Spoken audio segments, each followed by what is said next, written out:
আজ আমরা আবার এসেছি একটি নতুন পডকাস্ট নিয়ে। তো আমাদের আজকে সামনে উপস্থিত আছেন, এর আগে পরিচয় করিয়ে দিয়েছি, রবীন সেনগুপ্ত। তো আজকের আলোচনার বিষয়বস্তু হচ্ছে আমাদের সাল গণনা। এই সাল গণনা বিভিন্ন রকমের আছে, খ্রিস্টাব্দ আছে, শকাব্দ আছে, মুসলিমদের আছে, আমাদের বিক্রমাব্দ আছে, বঙ্গাব্দ আছে। তেমন হিন্দু জাতি একটা প্রাচীনতম জাতি, তার একটা সাল গণনা হিন্দুরা আবিষ্কার করেছে। সেটা আমরা প্রায় আজকাল কেউ জানি না প্রায়। সেটা হচ্ছে যুগাব্দ। তো সেই যুগাব্দ বা হিন্দুদের সাল গণনার পদ্ধতি হচ্ছে বর্ষ প্রতিপদার দিন থেকে। সেই বর্ষ প্রতিপদা কিছুদিন আগে চলে গেল। তো সেই বর্ষ প্রতিপদ বা সাল গণনা নিয়ে আজকে আমাদের আলোচনা। তো আমি রবীন্দ্রকে প্রথম প্রশ্ন করবো যে, আচ্ছা রবীন্দ্রা, এই যে হিন্দুদের যে সাল গণনার পদ্ধতি বর্ষ প্রতিপদার দিন থেকে শুরু হচ্ছে, তো এই বর্ষ প্রতিপদার দিনটি কি, হিন্দুদের সাল গণনার ব্যাপারটা কি একটু বুঝান তো। প্রত্যেক বছর চৈত্র মাসের প্রতিপদ তিথিতে এটা গণনা শুরু হয়। এটাই সনাতন ধর্মের প্রথম বর্ষ বলে, মানে প্রথম দিন বলে গণ্য করা হচ্ছে। এবং কথিত আছে যে ভগবান ব্রহ্মা এই দিন থেকেই সৃষ্টিকার্য শুরু করেছিলেন, এটা কথিত আছে। তারপর তিনি আস্তে আস্তে আস্তে আস্তে বিভিন্ন 12টা মাস এভাবে তিনি অতিক্রম করে আবার বর্ষ প্রতিপদ, চৈত্র মাসের বর্ষ প্রতিপদের দিন। এবার আমরা বাঙালিরা আমাদের বৈশাখ মাস থেকে শুরু হচ্ছে। এটা খুব সম্ভবত গৌড়ের রাজা শশাঙ্ক প্রথম চালু করেছিলেন এই বঙ্গাব্দটা, এবং শশাঙ্কের আমল থেকে আমরা বৈশাখ মাসের 1 তারিখ থেকে আমাদের বর্ষ প্রতিপদ হয়। কিন্তু সনাতন হিন্দু ধর্মের যে অরিজিনাল যে আদিযুগ থেকে যেটা চলে আসছে, সেটা ওই চৈত্র মাসের বর্ষ প্রতিপদ থেকে, মানে প্রতিপদের দিন থেকে শুরু হচ্ছে। এটা ব্রহ্মা করেছিলেন বলে কথিত আছে। মানে এই দিনে ব্রহ্মা পৃথিবীর সৃষ্টি করেছিলেন, এটা কথিত আছে। হ্যাঁ। এইটা হচ্ছে বর্ষ প্রতিপদার দিন আর কি। এছাড়া তো বর্ষ প্রতিপদার দিনের অনেক তাৎপর্য আছে। যেমন এই দিনে শিখ গুরু অঙ্গদ দেব, তার জন্ম হয়েছিল, আর্য সমাজের প্রতিষ্ঠা হয়েছিল এই দিনে। তারপরে বিক্রম সংবৎ শুরু হয়েছিল, বিক্রমাদিত্য এই দিন থেকে। তারপরে শালিবাহন রাজা, তিনি শকদেরকে দূর করে এই দিন থেকে একটা নতুন শকাব্দ শুরু করেছিলেন। তারপরে এই দিনে মহারাজা যুধিষ্ঠিরের রাজ্যাভিষেক হয়েছিল, রামচন্দ্রের রাজ্যাভিষেক হয়েছিল এই সব প্রতিপদার দিনে। এর একটা পৌরাণিক গুরুত্ব আছে, ঐতিহাসিক গুরুত্ব আছে। তো এটা যাই হোক, আমাদের এই যে যুগাব্দ এখন 5128 সম্ভবত এই বছরটা চলছে। এটা হিন্দুদের প্রাচীন গণনা পদ্ধতি। এটা আমরা অনেকে জানি না আজকাল, শকাব্দ আর বঙ্গাব্দ আর খ্রিস্টাব্দের চাপে। তো যাই হোক, এটা আমাদের গর্বের বিষয় যে হিন্দুরা একটা সাল গণনা তৈরি করেছিল।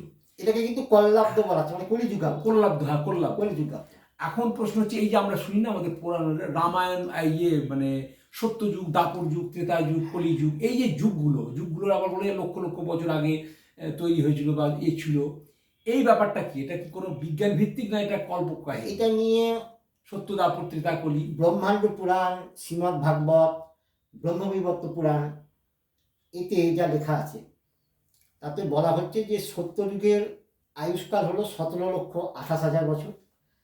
তারপরে হচ্ছে ত্রেতা যুগ হচ্ছে 12,96,000 বছর। আচ্ছা। দাপর যুগ হচ্ছে 8,64,000 বছর।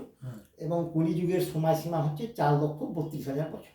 কলিযুগের সময়সীমা 4,32,000 বছর। আচ্ছা, এগুলো তো কোথায় লেখা আছে এগুলো সব? এগুলো ব্রহ্মাণ্ড পুরাণ, আচ্ছা বেশ, শ্রীমদ্ ভাগবত, ব্রহ্মবিবর্ত পুরাণে লেখা আছে। বেশ, এগুলো পুরাণে লেখা আছে।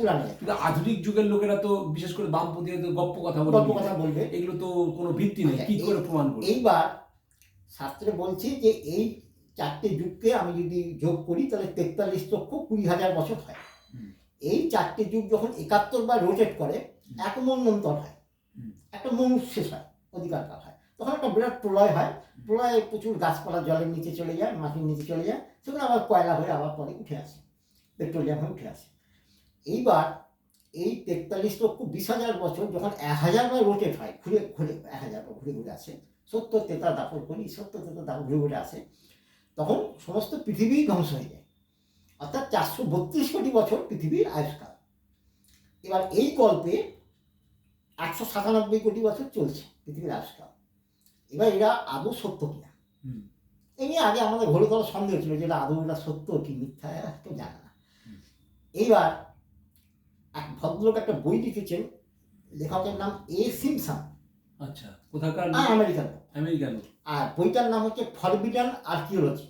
আচ্ছা, ফরবিডেন মানে যে লুকিয়ে আছে, হ্যাঁ। আর্কিওলজি মানে হচ্ছে প্রত্নতাত্ত্বিক বিষয়। হ্যাঁ। তো ইনি বলছেন যে আজ থেকে বেশ কয়েকশো বছর আগে থেকে কিছু অদ্ভুত অদ্ভুত জিনিস বিজ্ঞানীরা সন্ধান পেতে শুরু করে। যেমন একটা কয়লার খনি থেকে কিছু রূপোর বল পাওয়া গেল হঠাৎ, রূপোর বল, রূপোর হাড়, এগুলো পাওয়া গেল। এবং কার্বন ডেটিং করে দেখা গেল সেগুলোর বয়স হচ্ছে কয়েক কোটি বছর। এবার রূপোর হাড় তো মানুষে করে, কয়েক কোটি বছর আগে তো মানুষ ছিলই না। ডারউইন তো বলেছেন যে মানুষ এসছে 20 লক্ষ বছর আগে, তার আগে তো মানুষের মতো মানুষই ছিল না।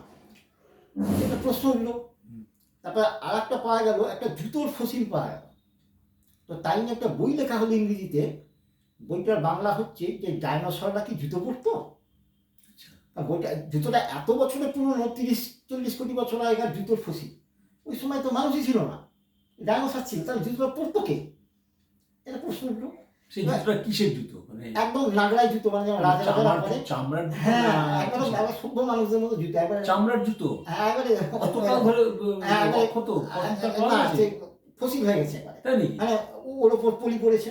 হ্যাঁ, পলি পড়ে হয়েছে। এইবার পুরনো কমন্ডল পাওয়া গেল, পুরনো রথের চাকা পাওয়া গেল, সব কোটি কোটি বছর পুরনো। বিজ্ঞানীদের তো মাথায় হাত, যে কি কথা, সভ্যতা তো 20 লক্ষ বছর আগে অস্তিত্ব ছিল না, কোটি কোটি বছর আগে সব কি দেখছি আমরা। এইবার এনারা শ্রীমদ্ ভাগবত, গীতা ইত্যাদি গ্রন্থের পড়াশোনা শুরু করলেন। তাতে দেখা গেল এতে লেখা আছে পৃথিবীর বয়স প্রায় 200 কোটি বছর, 197 কোটি বছর বলছি। এইবার এরা বলছেন যে হতেও পারে, এটা হয়তো মিথ্যা নাও হতে পারে, হয়তো সত্যি ছিল, হয়তো আমরা ভুল, হয়তো হিন্দু শাস্ত্র ঠিক। এই পর্যায়ে একটা ভাবনা চিন্তা এসেছে। মানে একবারে যে নিশ্চিন্ত 100% হয়ে গেছে তা না, আবার এতদিন যে ফেলে দেওয়া হয়েছিল সেটাও না। যেমন ঐতিহাসিক ইরফান হাবিব, রমিলা থাপার, এরা স্পষ্ট বলেছেন যে এই কালগণনা হিন্দুদের, এই সত্যতা দাপর কলি সম্পূর্ণ অলিক। এইবার ইংরেজরা বলতো যে ভারতীয় সভ্যতার বয়স 3000 বছর হবে যখন প্রথম এলেন। তারপর যখন হরপ্পা মহেঞ্জোদারো আবিষ্কার হলো, তখন ইংরেজরা বললেন ভারতীয় সভ্যতার বয়স 5000 বছর কমপক্ষে হবে, এটা মিশরীয় সভ্যতা সমসাময়িক। তারপর যখন মেহেরগড় সভ্যতা আবিষ্কার হলো, তখন সাহেবরাই বললেন যে ভারতীয় সভ্যতার বয়স কমপক্ষে 10,000 বছর হবে। এরপর যখন রাম সেতু আবিষ্কৃত হলো, নাসা যখন রাম সেতুর ছবি তুললো, তার কার্বন ডেটিং করে দেখা গেল কয়েক লক্ষ বছর আগেকার। তখন তারা বললো যে রামচন্দ্র ত্রেতা যুগে এসেছিলেন, ত্রেতা যুগটা কয়েক লক্ষ বছর আগে ছিল, তাহলে হতে পারে ভারতীয় সভ্যতার বয়স কয়েক লক্ষ বছর।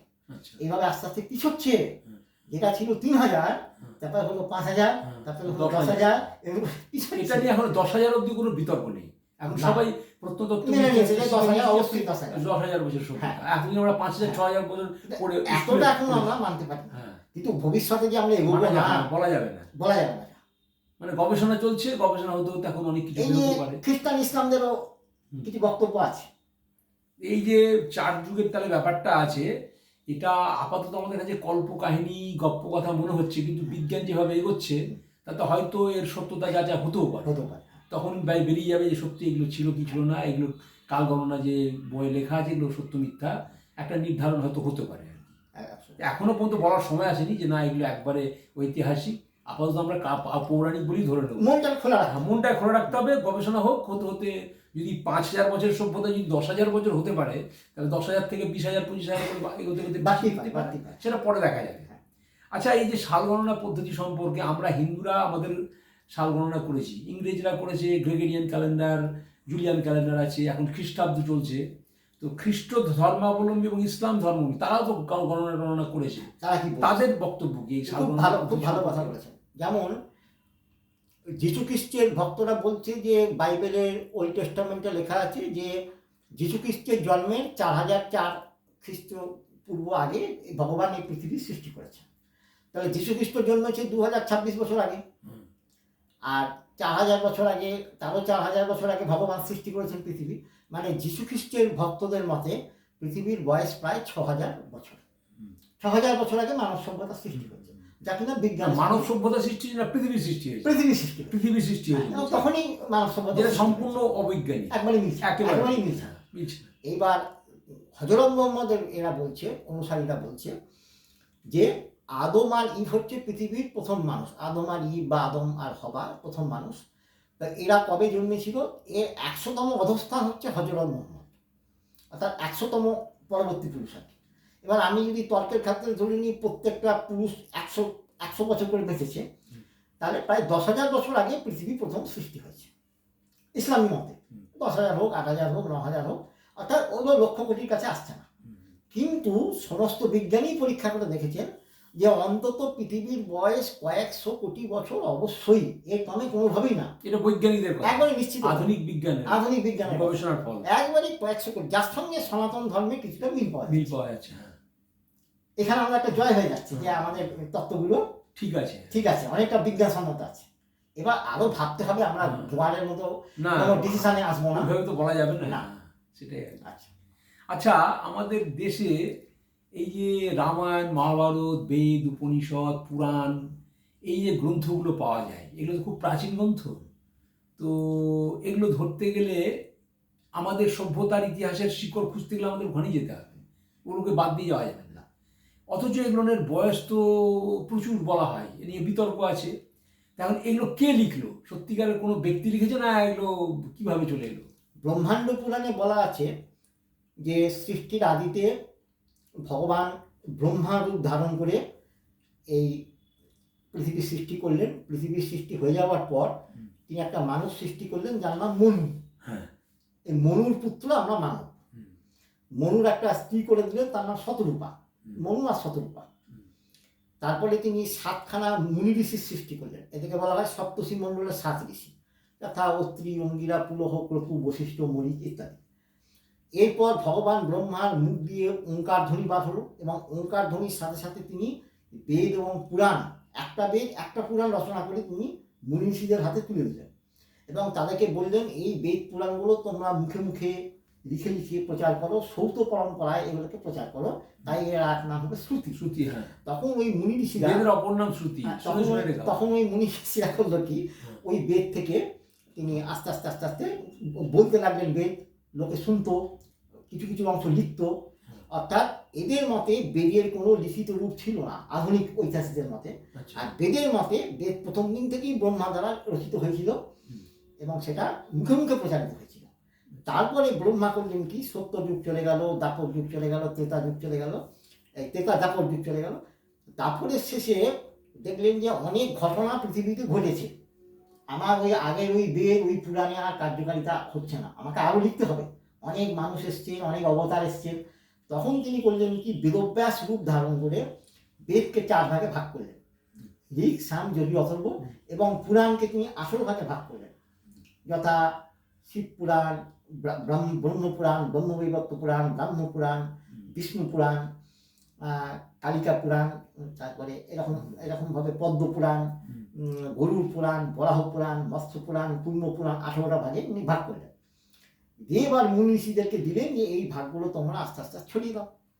মুনি ঋষিরা সেই পুরাণগুলোকে ছড়িয়ে দিতে লাগলো। এই ছড়াতে গিয়ে হলো গণ্ডগোল, কারণ এমন কিছু লোক এই পুরাণগুলো হাতে পেল যাদের এগুলো সম্বন্ধে কোনো সিরিয়াসনেস নেই, তারা যা খুশি ঢুকিয়ে দিতে শুরু করলো। স্পষ্ট বোঝা যায় যে এটা পুরাণের হতেই পারে না, মিলছেই না, একবারই মিলছে না। এইবার আমরা যে এগুলো কিছু কিছু বিকৃত এসেছে, একবার কিছু কিছু জিনিস ঢোকানো হয়েছে। হ্যাঁ, যেমন মুসলমান আমলে মুসলমান রাজারা ব্রাহ্মণদের, গরিব ব্রাহ্মণদের বললেন যে আপনারা তো সংস্কৃত জানেন, আপনারা একটা উপনিষদ লিখুন, নাম লিখুন আল্লাহ উপনিষদ, আল্লাহ উপনিষদ বা আল্লাহ উপনিষদ। এ কি হয় নাকি আল্লাহ উপনিষদ থাকতে পারে? উপনিষদ তো বেদের আমলে, সে কবেকার, থাকতেই পারে না। কিন্তু আমরা দেখলাম সংস্কৃত ভাষা লেখা হয়েছে আল্লাহ উপনিষদ, আল্লাহ সব, আল্লাহ প্রধান, একদম ঢুকিয়ে দেওয়া হয়েছে পরিষ্কার। অনুরূপভাবে মুনি ঋষিদের যৌন বিকৃত জীবন, দেবতাদের যৌন বিকৃত জীবন, এও ঢুকিয়ে দেওয়া হলো। দেখো কি চরিত্রহীন এরা, যাতে আমরা বলতে পারি তাহলে এগুলো কি প্রাচীন যে অরিজিনাল যেগুলো বই সেগুলোতে লেখা ছিল না? এগুলো অল্প স্বল্প, ওরা অল্প স্বল্প ভুল ত্রুটি করেছে মুনি ঋষিরা, অল্প স্বল্প, ওইটুকু হতে পারে যে একটু ফ্লাকচুয়েশন হয়ে গেলাম, হঠাৎ একটু কোনো মহিলাকে দেখে অধঃপতন, হ্যাঁ এই তো হতেই পারে। হ্যাঁ, মানে 10টা লোকের মধ্যে একটা লোক হতে পারে। এইটা যদি অতিরিক্ত করে বর্তমানে প্রচারিত হচ্ছে, ওইগুলোকেই প্রচার করার চেষ্টা চলছে। এটা ইসলামিক মিডিয়া, খ্রিস্টান মিডিয়া, কমিউনিস্ট মিডিয়া চেষ্টা করছে যে কি বাজে লোক ছিল ওই মুনি ঋষিগুলো, এই দেখো পুরাণে লিখেছে, এগুলো আদৌ প্রামাণ্য পুরাণ নয়। তাহলে কোনটা প্রামাণ্য সেটা আমরা বললেই বুঝতে পারি যে এতটা তো খারাপ হতেই পারে না, অল্প স্বল্প ভুল হতে পারে, অল্প স্বল্প দেবতাদের ভুল হয়, মুনি নাঞ্চ মতি ভ্রম, মুনিদের অল্প স্বল্প হতে পারে, এত তো হতে পারে না। হ্যাঁ, তারপরে তত্ত্ব মানে গণ্ডগোল আছে, এখানে এক দিয়েছে, এখানে বলছে গণেশ হলো সবচেয়ে আদি, তাই গণেশের পুজো আগে হয়। এখানে বলছে শিব হলো সবচেয়ে আদি, তাই শিবের পুজো আগে হয়। এখানে বলছে কৃষ্ণ হলো সবচেয়ে আদি, কৃষ্ণ পুজো, হ্যাঁ। আবার এখানে বলছে সব এক, যে সেই কৃষ্ণ সেই গণেশ, মানে স্পষ্ট বোঝা যাচ্ছে এদের মতের কোনো ঠিক ছিল না, মত নষ্ট হয়ে গেছিল। এই ভ্রষ্টাচারের ফলে আজকে আমরা অনেকখানি ধর্মশাস্ত্র থেকে ভ্রষ্ট হয়ে পড়েছি। এইবার আমার দায়িত্ব হচ্ছে কি, আমি একটা খুব ভালো দায়িত্ব পেয়েছি যে আমি বেদ পুরাণ নিয়ে খুব বলি, লোকে খুব শোনে, খুব মানে। এইবার আমি যখন প্রচার করছি, আমি ওই যে কথাগুলো ভালো না, বিশ্বাসযোগ্য না এবং কন্ট্রাডিক্টরি, ওই কথাগুলো আর বলছি না, আর লিখছি না। যে কথাগুলো খুব সুন্দর, খুব বিজ্ঞানসম্মত, খুব ঠিক হওয়ার সম্ভাবনা আছে, বাস্তবের সঙ্গে সাদৃশ্যপূর্ণ, সেইগুলোকে প্রচার করছি। তাদের সংখ্যায় 99%, আর বাজের সংখ্যা 1%ও না, কিন্তু ওই 1%ই প্রচার হচ্ছে বেশি করে করে করে আজকে আমরা ভ্রষ্ট হয়ে গেছি। আমি ওই 1% প্রচারই করছি না, আমি শুধু ভালো জিনিসটা প্রচার করছি, এবং কেউ জিজ্ঞেস করলে বলছি এটা প্রামাণ্য কিনা আমার সন্দেহ আছে।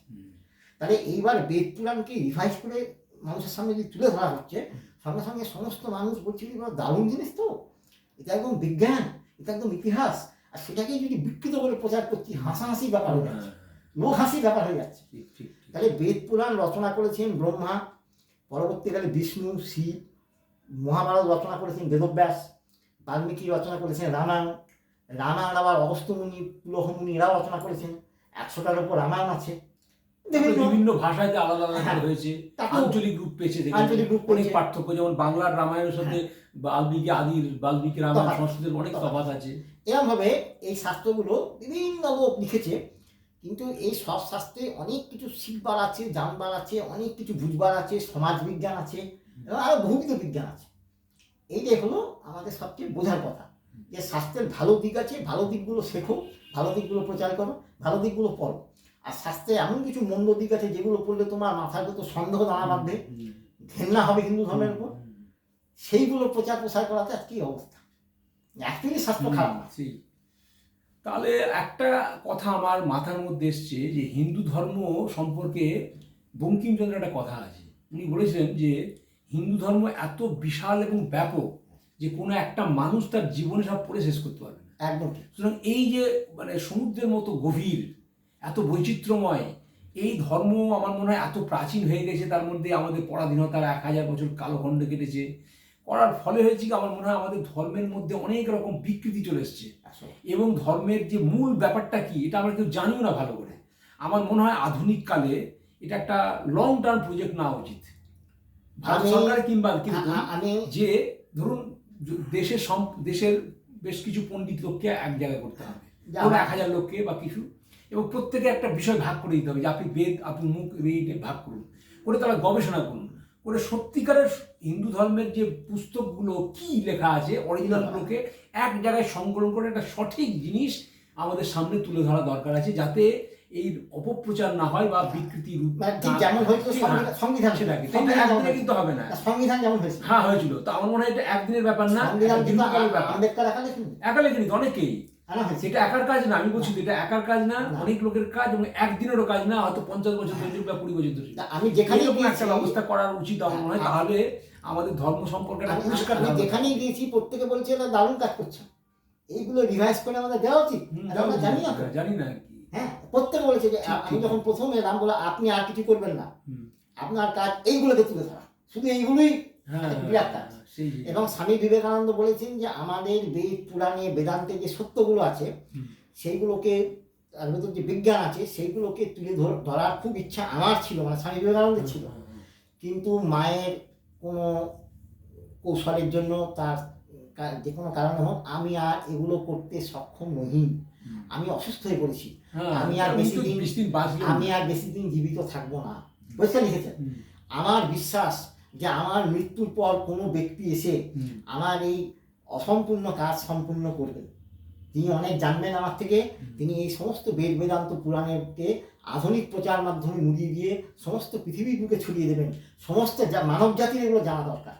আবার রবীন্দ্রনাথ এক জায়গায় বলছেন যে আমার খুব ইচ্ছে ছিল আমাদের বেদ বেদান্তের যে ইতিহাসগুলো আছে সেগুলোকে তুলে ধরি। বঙ্কিমচন্দ্র উহা চেষ্টা করিয়াছিলেন, কিন্তু তিনি শীঘ্র গত হন। কিন্তু আমার মনে হয় কোনো এক ব্যক্তি একদিন হয়তো আসিবেন, তিনি এসিয়া আমাদেরকে এইগুলো দেখাই দেবেন এবং আমরা গর্বের সঙ্গে বলতে পারবো আমাদের ইতিহাস আছে, আমরা ইতিহাস ধ্বস্ত জাতি নই। মানে উনিও চেয়েছিলেন যেগুলো লেখা হোক। আশ্চর্য, সবাই চেয়েছিলেন ঠিক লেখা হোক। ঠিক এরকম বিদগ্ধ পণ্ডিতরা এত এই সমস্ত কথা বলেছে, আমরা আজকাল জানিও না ভালো করে আর কি। তো আমার মনে হয় আমাদের ধর্ম সংস্কৃতিকে একটা তার পুনর্লিখনের দরকার আছে, যেটা আমি বলছি পুনর্লিখন, খুব দরকার। সঠিকভাবে গবেষণা করে একেবারে। তো এটা করলে আমার মনে হয় আমাদের ধর্ম সংস্কৃতি সম্পর্কে, দেশ সম্পর্কে পরিষ্কার ধারণা আসবে এবং তার প্রচার প্রসারের প্রয়োজন আছে। তো এগুলো তো সাধারণ মানুষের কাজ না, এগুলো পণ্ডিত লোকেদের কাজ। তো তারা আগে করুক, তারা করলেই একটা ধীরে ধীরে সাধারণ মানুষের আমি মধ্যে অনেককে ছড়াবে। দেখেছি তাহলে আমরা চরম ঘৃণা হ্যাঁ হ্যাঁ সনাতন ধর্মের উপর। হ্যাঁ। তোমাদের ওই ঋষি তো অমুক করেছে, হ্যাঁ তমুক দেবতা তো তমুক করেছে। করেছে। এবার আমি বললাম আচ্ছা আমি একটু বলি। বলে যেই বলতে শুরু করলাম ভালো ভালোগুলো, উনি বলে আমি আর একদিন আসবো। আবার এলেন, এখানে 5-7 দিন আসার পর বলছেন ও বাবা এসব তো আমি জানি না। সেই সেই সেই অজ্ঞতা থেকেই মানুষের মধ্যে বিভেদ সৃষ্টি হয়, ঘৃণা বা বিভেদ সৃষ্টি হয়। অতএব এই অজ্ঞতাটা দূর করা দরকার। সেই জন্য আমি বললাম যে এই ধরনের এই কাজ শুরু করা দরকার। এটা আমার অনেক দিন ধরে মাথার মধ্যে এসছে যে এগুলো কেউ করছে না কেন, এগুলো করা দরকার আছে, তবে ঠিক হবে। এটা স্বামীজিরও তো যাই হোক, হ্যাঁ আপনি বললেন, এতে জানতাম না আমি যে স্বামীজিও চেয়েছিলেন এই ধরনের ঘটনা। তো আজকের আমাদের আলোচনা এখানেই শেষ করছি। তো কেমন লাগলো একটু বলবেন। তো সকলকে নমস্কার জানিয়ে আজকের বক্তব্য শেষ করছি।